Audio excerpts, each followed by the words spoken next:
So we did a project where there's teams that picked out 4 major problems with Israel and Palestine, and at the end of each paragraph they said what they wanted to do to change it.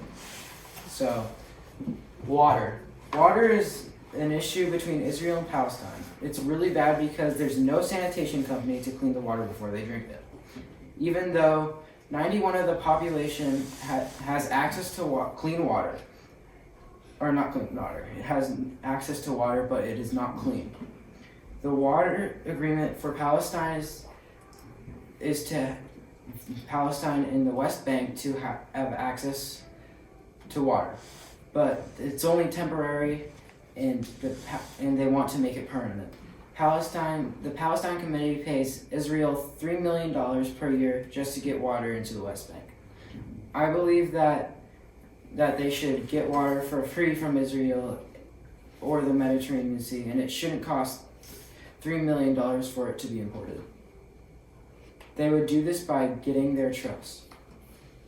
Jerusalem is a major city and a holy site for Christian, Jews, and Islamic people. People can get pretty mad at each other because of their religion. This can cause fights, ending up in some bad injuries. When these fights start, it is hard to stop them because of how many people are there. The people fight over this city, not only for their religion, but because this is where they believe God created the earth, where Abraham was about to kill his son, and then God came down and stopped him because it was a test to see if he was worthy. For the people who believe in this is amazing for them. You might not see it, but this means everything for them. The teams might be able to request that there is a certain time for people to go for a certain religion. This would allow more space and less fighting. This would be a great idea if the teenagers could pull it off. Even though this sounds hard, there are some kids who have pulled off some amazing things. Checkpoints. Checkpoints are a problem that Israel and Palestine have.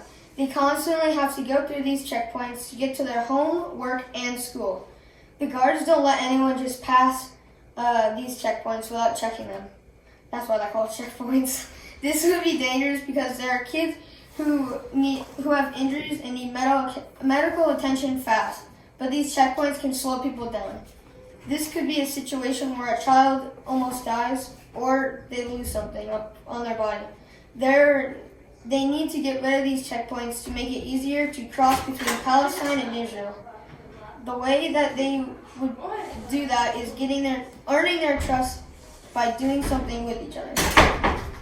Borders. Ever since Israel and Palestine's existence, there has always been problems with the border. The very next day of Israel's independence, there was a war, and there has been 8 total wars about the borders. This is a major problem because Palestine and Israel need to have their own space because they're each their own country. Currently, Palestine has no space for their country, and Palestine has built settlements on the border of Israel. Israel might not like this idea, but they believe that they should go back to the 1948 borders because currently Palestine doesn't have a country and they need to get back their land.